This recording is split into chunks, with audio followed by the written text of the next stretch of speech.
kita akan belajar tentang ciri-ciri makhluk hidup. Mari kita perhatikan bersama-sama slide yang akan ditampilkan oleh Bu Guru. Ayo kita belajar.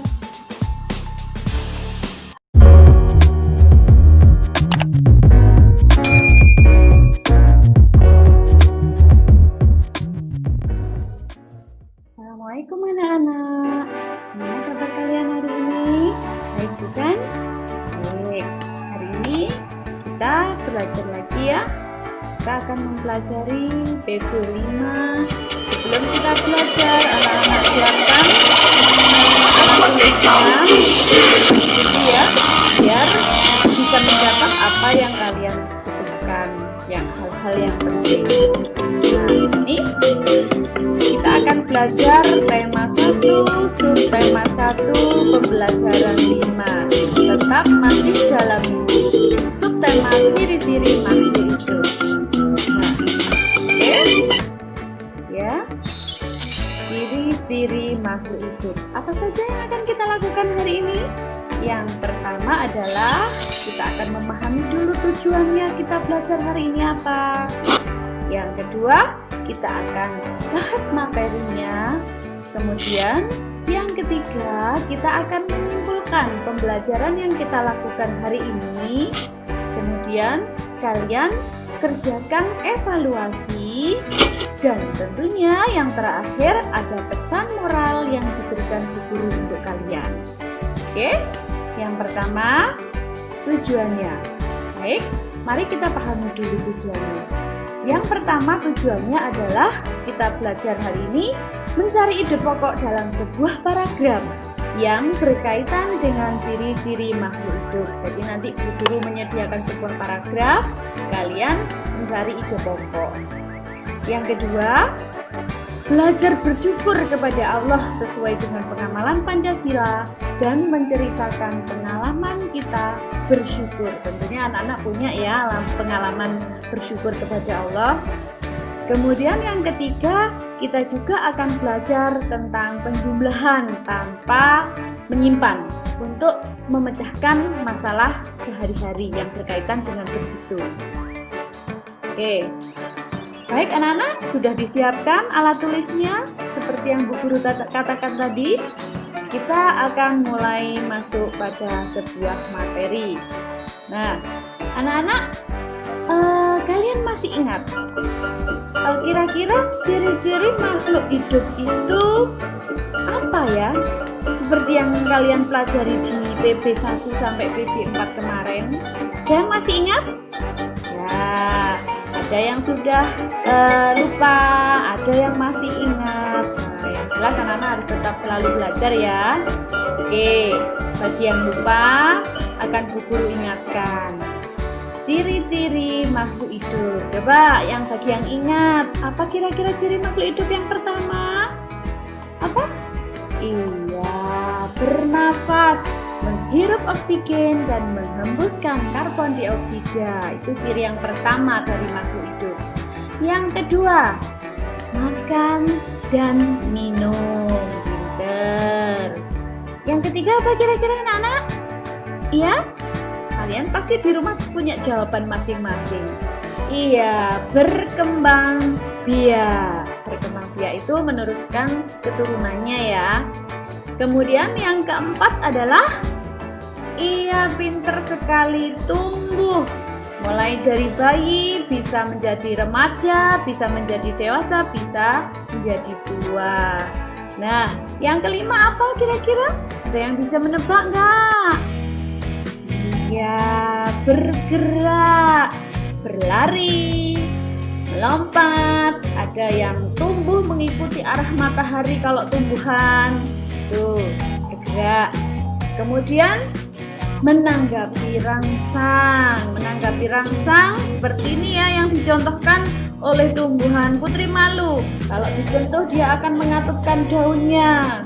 Kemudian kalau manusia dicubit dia akan merasakan sakit. Itu tandanya makhluk hidup menanggapi rangsangan. Kemudian next. Anak-anak, setelah kamu mempelajari mengingat-ingat ciri-ciri dari makhluk hidup ini tadi ya, Sudah ingat ya berarti ya ciri-cirinya? Bu Guru punya sebuah cerita. Ceritanya tentang apa ya? Ceritanya tentang aturan sebelum makan. Nah, aturan sebelum makan yang berkaitan dengan ciri-ciri makhluk hidup. Ini paragraf yang pertama. Salah satu ciri makhluk hidup adalah tumbuh. Untuk tumbuh, makhluk hidup perlu makan dan air. Makanan yang baik untuk pertumbuhan adalah makanan yang bersih dan sehat. Nah, ini paragraf yang kedua. Anak-anak boleh membacanya dalam hati atau dengan suara nyaring. Boleh. Nih, kemudian ada paragraf yang ketiga. Dan ini paragraf yang keempat.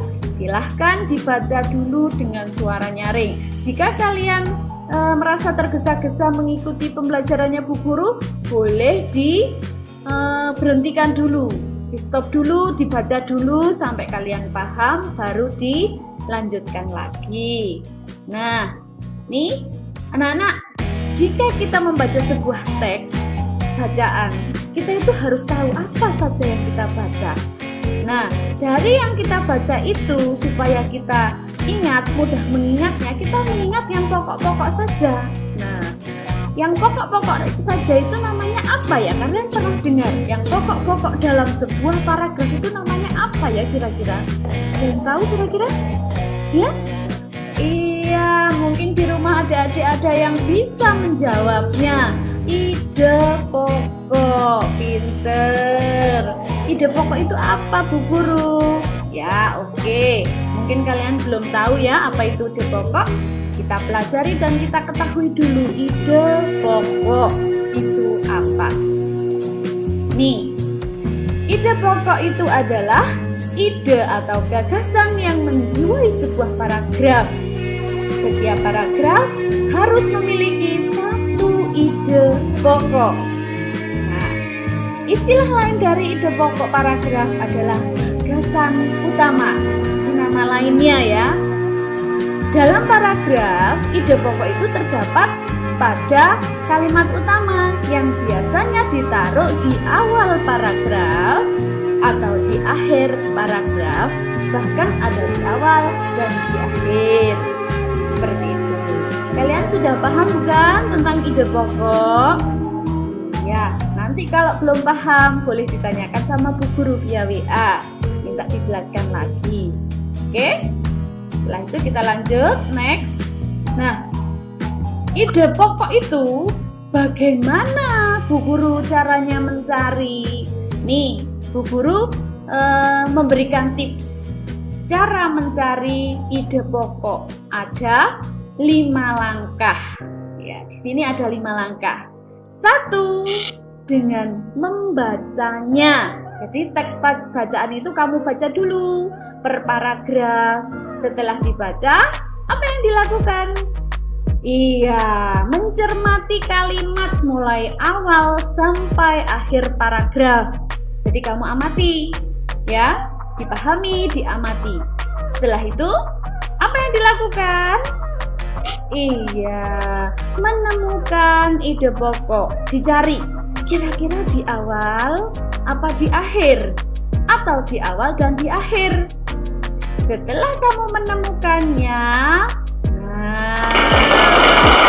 baru tandai ide pokok itu pada tiap-tiap paragraf. Nah, anak-anak, kumpulan dari ide pokok tiap paragraf itu disebut dengan rangkuman atau resume.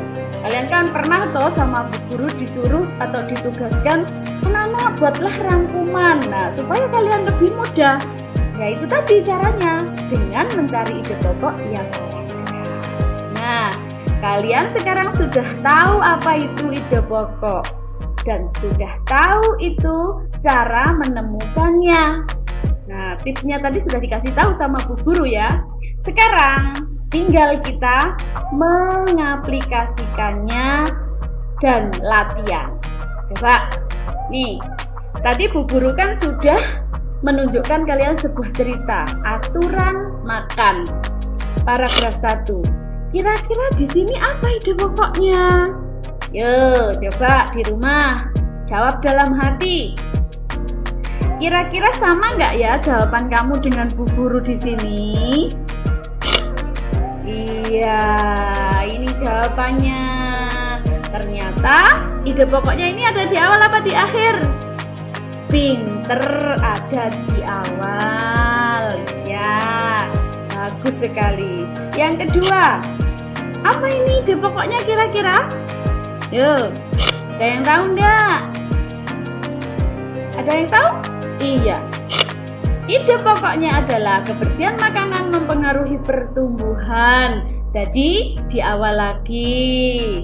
Paragraf yang ketiga sekarang. Coba kamu jawab. Kira-kira di sini ide pokoknya di mana ya? Yuk, kita lihat 1, 2, 3. Ternyata ide pokoknya juga berada di awal apa akhir? Di awal juga. Nah, nih yang keempat. Kira-kira ini di awal apa di akhir ya? Nah, kalau bisa ini cerdas sekali. Nah, kira-kira di awal apa di akhir jawabannya?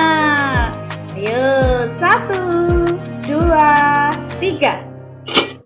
Ternyata jawabannya ide pokok ini ada di awal dan di akhir. Nah, kira-kira dari anak-anak kelima soal ini tadi banyak yang betul apa yang salah? Iya, saya yakin, Bu Guru yakin kalau jawabannya tentu banyak yang benar jika kalian itu tadi memperhatikan apa yang dikatakan oleh atau diterangkan oleh Bu Guru. Kalian menyimak dengan baik, tentu kalian bisa. Nah, kalian sudah bisa ya sekarang mencari ide pokok. Nah, sekarang kalau sudah bisa, next.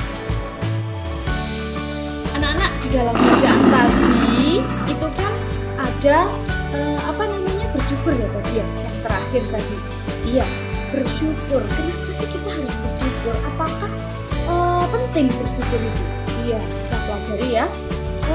Yang pertama, kita perlu bersyukur itu karena satu, agar kita ingat kepada Allah.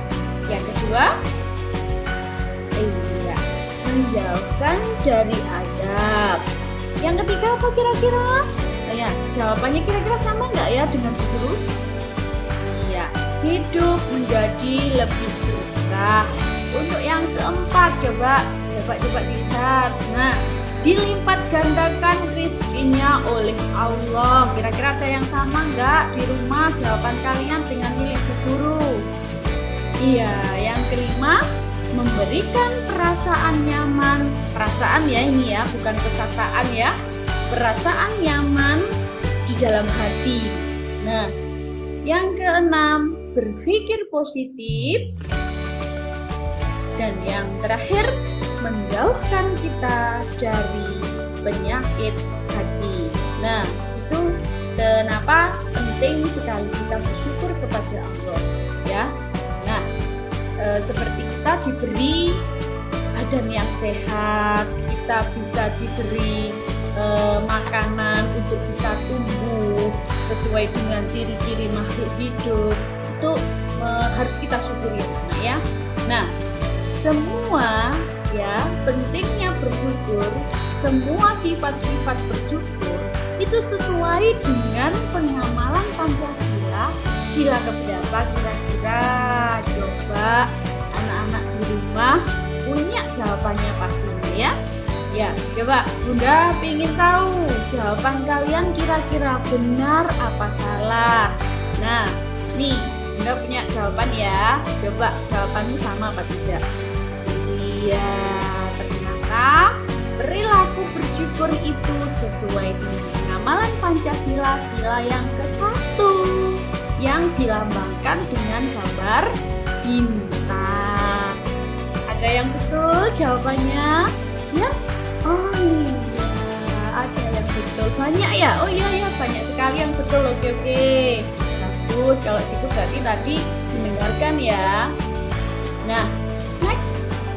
Anak-anak, siapa yang ingat di dalam Pancasila, siapa yang memahami serta tahu ya? Di dalam Pancasila itu silanya ada berapa ya kira-kira ya? Berapa?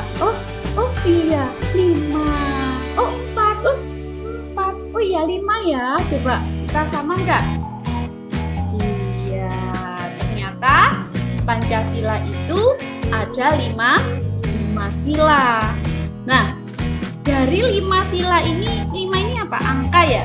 Angka. Coba Bu Ira kepingin kalian berpikir kreatif. Coba bilangan berapa saja bila dijumlahkan hasilnya itu ada 5. Coba yuk, siapa yang tahu? Coba. Iya. Coba kita lihat ya jawabannya. 4 ditambah 1. Kira-kira jawaban kalian ada enggak yang seperti itu? Nah, selain 4 tambah 1, oh iya, ada 2 ditambah 3. Ada yang sama enggak jawabannya? Kemudian, oh iya, 1 ditambah 4. Kemudian, oh iya, 3 ditambah 2. Dan 0 ditambah 5. Iya, 5 ditambah 5. Anak-anak kira-kira di rumah tadi jawabannya ada enggak yang sama dengan jawabannya Bu Guru di sini? Nah, mudah-mudahan banyak yang sama ya. Ya. Nah, anak-anak mengingat ini tadi ini adalah operasi bilangan penjumlahan ya. Penjumlahan. Nah, kalian kemarin kan sudah belajar tentang tempat nilai ya, nilai angka, tentang nilai angka satuan, puluhan, 30, 200, 20. Nah, sekarang Bu Guru akan mengajarkan tentang penjumlahan. Masih ingat ya, penjumlahan itu ada di pelajaran kelas 1 dan 2. Kita di kelas 3 kok belajar lagi? Iya, kita belajar penjumlahan ribuan. Next. Nah, nih Bu Guru langsung akan memberikan kalian contoh soal saja ya, supaya bisa dipahami dengan mudah. Karena matematika itu atau berhitung itu bisa dipahami dengan latihan soal. Nah, nih Bu Guru punya soal 2432 ditambah 2547. Nah, coba Bu Guru ingin kamu menyebutkan kira-kira kedudukannya angka 2 ini apa namanya? Apa? Oh, satuan, pinter. Yang ketiga ini? Oh iya, puluhan. Yang keempat? Iya, pinter. Ini adalah ratusan dan yang 2 ini adalah iya, 100 buat anak-anakku kelas 3A. Ini adalah ribuan. Nah, ini kita jumlahkan.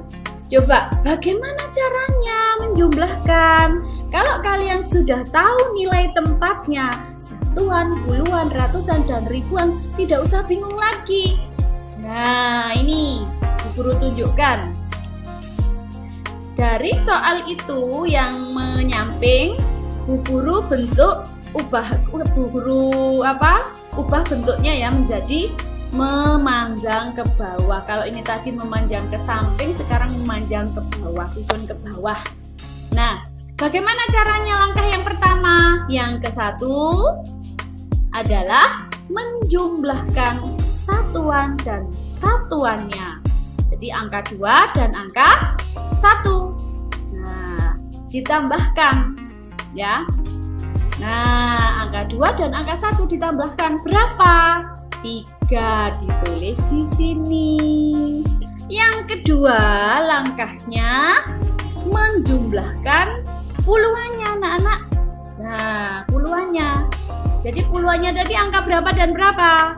Angka 3 dan angka 4. Jadi jumlahnya 7. Maka hasilnya 7 ditulis di sini. Nah, setelah satuan, setelah puluhan, yang kita jumlahkan adalah ratusan. Nah, yang ratusan tadi berapa? Iya, 4 dan 5. Jumlahnya 9. Ini termasuk nilai tempat yang memiliki tempat ratusan. 4 ditambah 5 jadi 9. Iya, pinter. Nah, setelah itu yang paling akhir yang kita jumlahkan adalah ribuannya. Di sini angka ribuan adalah 2 dan 3. Nah, maaf. Angka 2 dan 3. Di sini 2000 dan 3000. Hasilnya adalah 5000. 400 dan 500 hasilnya 900. 30 dan 40 ditambah jadi 70. 2 dan 1 ditambah jadi 3. Jadi hasilnya adalah 5973. Nah, di sini sampai di sini kalian paham apa belum? Kalau belum paham, kalian bisa menanyakannya nanti via WA. Bu Guru, saya ingin dijelaskan lagi. Nah, atau kalau tidak, nanti kamu bisa memutar ulang video ini sampai kalian paham. Oke, itu caranya ya menjumlahkan. Nah, sekarang Bu Guru akan mengaplikasikan penjumlahan tadi ke dalam sebuah soal cerita. Nah, nih ada salah satu contoh soal cerita yang Bu Guru berikan ke kalian. Perhatikan, Paman Tio memanen jeruk di kebun A. Jeruk yang dipanen sebanyak 2432 biji. Sedangkan di kebun B, jeruk yang dipanen sebanyak 4363 biji. Yang ditanyakan, berapa jumlah jeruk paman seluruhnya jika dijumlahkan?